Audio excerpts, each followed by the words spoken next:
The Shelly 1PM Gen 3 is arguably the most powerful mini relay on the market right now. But out of the box, it might not behave the way you expect when you flip your wall switch, like this one here.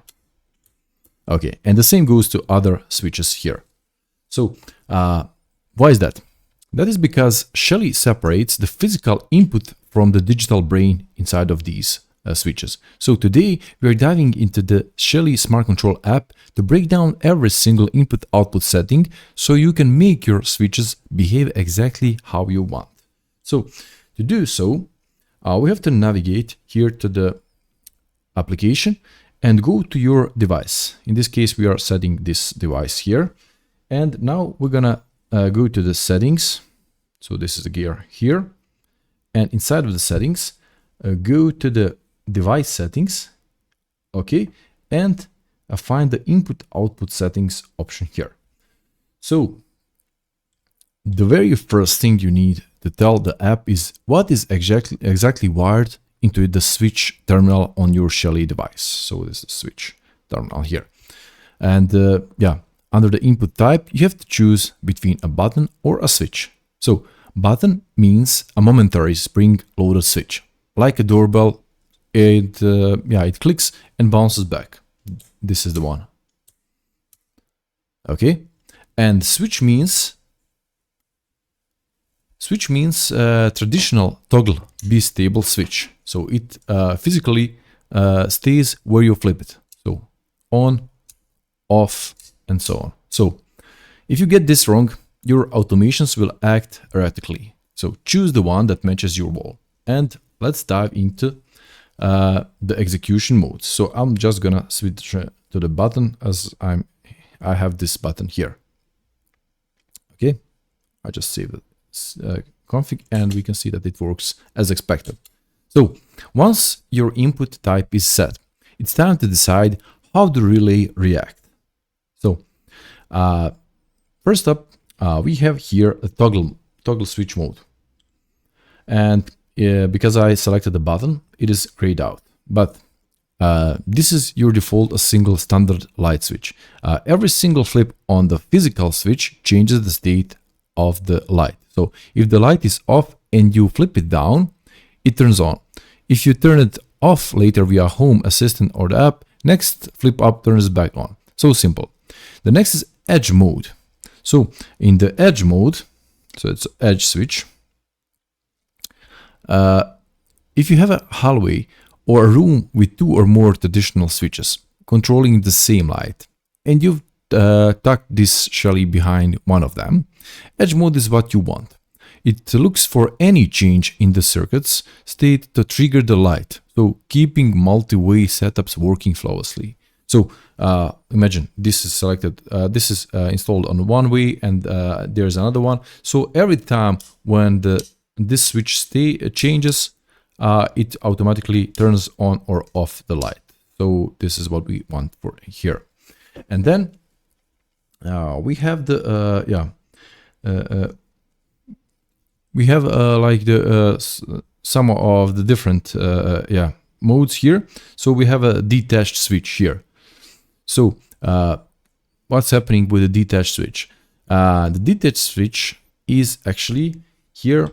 If we want, this is also, I have to mention, this is like a feature that makes Shelly worth every penny. So when you select detached, you're digitally cutting the wire between your physical wall switch, like this one or any of these, and the power output. So flipping the switch now does absolutely nothing to the power passing through the 1PM Gen 3 in this case, but in any with the other devices as well. So I'm going to show you this. Okay, I'm just going to the let me change the settings. So input output settings, and I'm going to use detached mode here. Okay, so detached switch, hitting the save.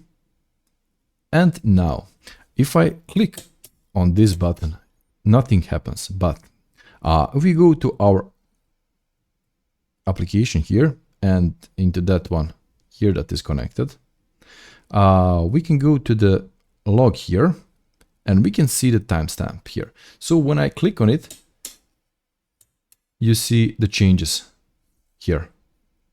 So every time I click on it, it detects the changes. And the question is, why would you do this? So smart bulbs, by running in detached mode, your smart bulb gets continuous uninterrupted power, so it never goes offline. So meanwhile, the Shelly still registers when you flip the physical wall switch. So if you, I just show you that that option. So in the timestamps, we are able to use this switch to see the changes, but you can now use the physical switch to trigger local webhooks, scripts, or advanced home assistant automations without ever cutting the power. And in the next video, I'm going to show you a trick with this switch actually. So if you put this switch back in the wall and realize you install it upside down, meaning down is on and up is off, don't take the tools back out. Check the next video to see how to fix this in the configuration instead. And yeah, let's see that you had an option, you had a possibility here during this video to see settings. See the settings here, and let me just see if I missed any of these.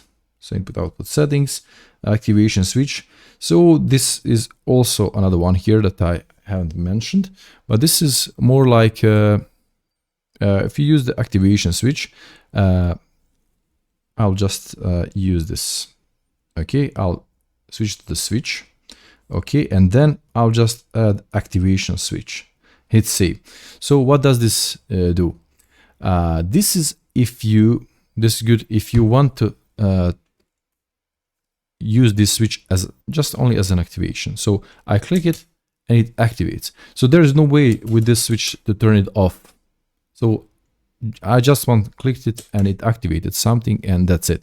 So in one of the next videos as well, I'm gonna show you how to make this activation switch with the scripts. So when you it works as in the buildings. So like when you activate it once, you set a timer for 10 or 15 seconds or 30, it doesn't matter, and it automatically turns off. So the next time somebody clicks on it, you get it like if you just want to pass through hall or anything, you just click on this one and it will deactivate automatically. Now I'm just gonna get it back to the button, save, and just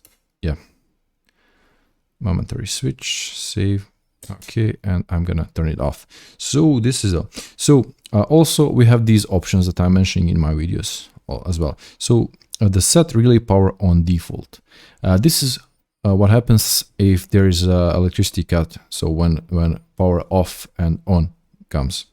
So if for some reason you lost the electricity, and when it's back, you get it like this. So there are some options. Usually I use it like the restore last state, because the way I left it, it should just go back as is. So if the light was on and the electricity was off, and when it comes back on, I just wanted to turn on the light back, not off, but it depends on your needs. And also if you're using like a switch, the traditional one, you have an option to click on this one to match the input. So this is the thing that you match it like this one. So in that case, the electricity is down and you just passed and clicked it to turn it off, and you left the house, and after some time the electricity is back, it will be off, not on. Okay, so this is also the configuration. So this is probably it. So tell me which mode are you using in your setup, and let me know in the comments below. Drop a like if this helped you, and hit the subscribe button for more smart deep dives. And I'll catch you in the next one. Thanks for watching. Bye.